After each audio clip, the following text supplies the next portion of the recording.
interesting times, really. Trump 2.0 has brought a lot of disruptions to the global trade. And I think for some time, this is what we're going to be looking at, we're going to be seeing. And then it's the onus of different countries now to find ways of addressing these issues on a bilateral basis or multilateral basis. But what this introduces is more of protectionism, yes, which goes against the global trade doctrine or free trade. Free trade is supposed to bring prosperity, supposed to expand, the economy of the world in general, and bring where there's competition. And of course, when there's competitions bring about the best in product, in pricing.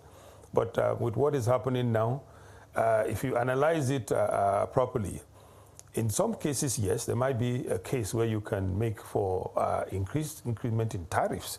But the way this approach is done is what is really important, and not about the way I think the U.S. is going about it in a way right now. In some cases, you could talk about a bit of arm twisting.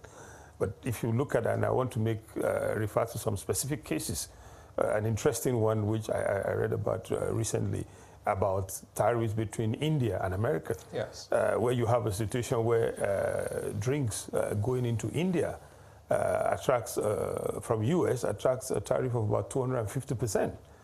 And the U.S. is saying if you're imposing a 250% tariff on goods going to your country, then we should also have to countermeasures. Yes, because they want to keep jobs at home. They want to encourage manufacturing. And so if you look at it, on one hand, then you can make a case.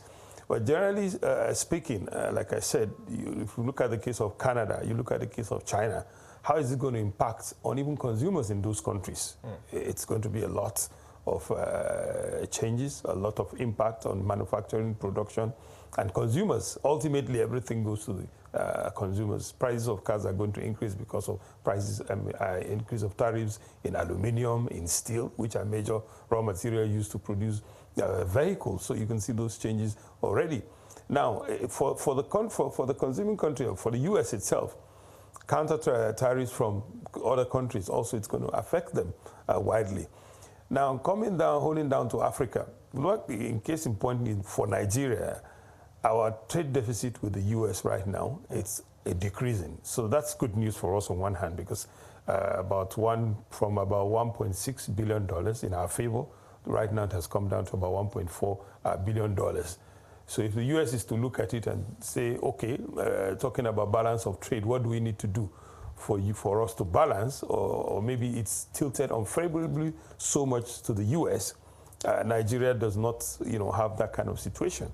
But of course, we have to look at what to do to improve our trade between the U.S. and Nigeria as well, and have it in a way that will be more balanced. So the spotlight's not on Nigeria right now, but for some other countries like South Africa, there's a lot of spotlight on them. Of course, for South Africa also, there's also the political angle, which tariff is now being put forward as a major thing. So for South Africa, it's going to affect them quite well, because the volumes of trade between South Africa and the U.S.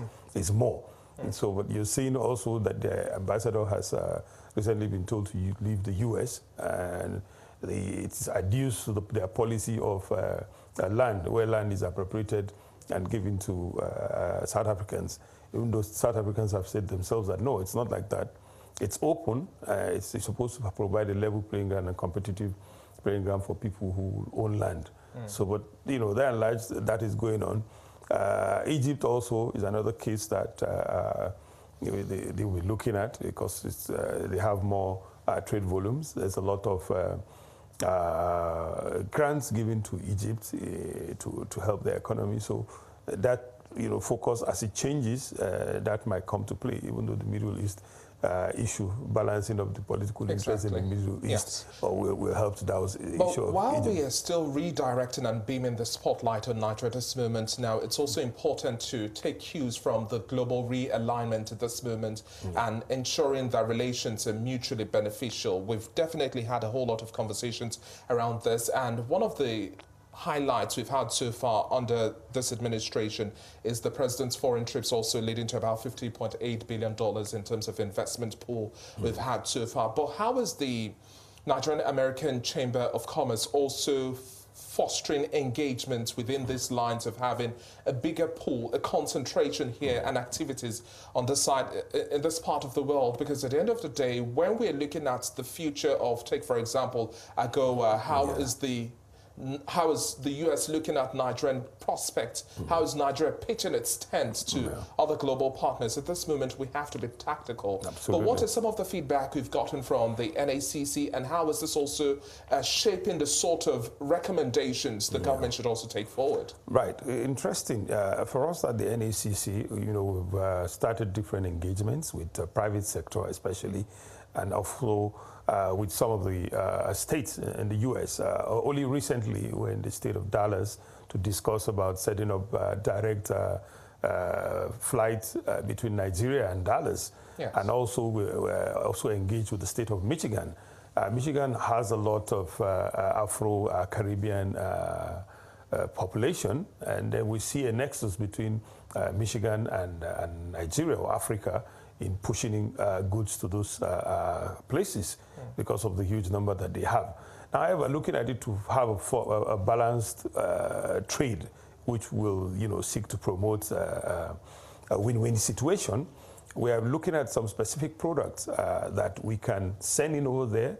We set up processing facility, and then we re-export to different parts of the world. So that brings a win-win situation.